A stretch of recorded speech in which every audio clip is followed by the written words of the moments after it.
আমাদের শিখন সময়ের খুব অভাব।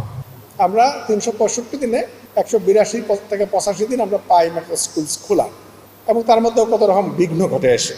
আমাদের চিন্তা হচ্ছে যে আপনাদেরও দাবি আছে এটাকে আমরা নন ভ্যাকেশনাল ডিপার্টমেন্ট করতে পারি কিনা, সেইভাবে একটা প্রক্রিয়া হতে পারে। এবং আপনাদের সাপ্তাহিক যে কর্মঘণ্টা টোটাল, সেটাকে না বাড়িয়ে আমরা শনিবারের বন্ধটা উঠাই দিতে পারি কিনা, যেটা আগে ছিল। টোটাল বিষয়টা হচ্ছে এই, যদি আমরা এই সময়টা বাড়াতে পারি, এইটা শিশুদের শিক্ষার ক্ষেত্রে একটা ভালো প্রভাব ফেলবে, ইতিবাচক প্রভাব ফেলবে। যাই হোক, এটা প্রসঙ্গ গেল। তারপরে প্রসঙ্গ আসি, যেটা আমি মূলত বলতে চাই, কারণ আজকে প্রধান শিক্ষকগণ রয়েছেন এখানে, আমি মূলত তাদের উদ্দেশ্য করে কথাগুলো বলতে চাই। প্রাথমিক স্কুল হচ্ছে সেইটা যেখানে একটা শিশুর চরিত্রের প্রাথমিক বৈশিষ্ট্যগুলো আস্তে আস্তে গড়ে ওঠে।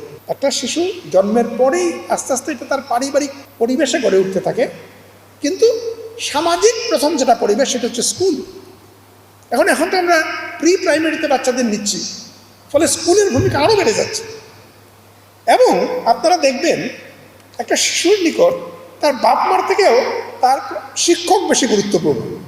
টানা সপ্তমবারের মতো বেস্ট টিস্যু পেপার ব্র্যান্ড হিসেবে স্বীকৃতি পেয়েছে বসুন্ধরা টিস্যু। সুতরাং সেখানে আপনার রোলটা গুরুত্বপূর্ণ। এখন দেখেন, আমাদের টেকনোলজির তো উন্নতি হয়েছে, আমরা টিচারের বিকল্প অনেক কিছু পাইতে পারি, যেমন অনলাইনে অনেক কোর্স টোর্স হয়ে যায়। কিন্তু সত্যিই কি টিচারের বিকল্প কিছু হয়? যদি আপনি ডিপ অ্যানালাইসিস করেন, আলটিমেটলি তা হয় না। কারণ মানুষের শিক্ষা সবসময় গুরু শিষ্য বাহিত। ফলে শিক্ষক এবং ছাত্র, শিক্ষকের কাছ থেকে ছাত্রের মধ্যে বিদ্যাটা যাবে, এর কোনো বিকল্প নাই।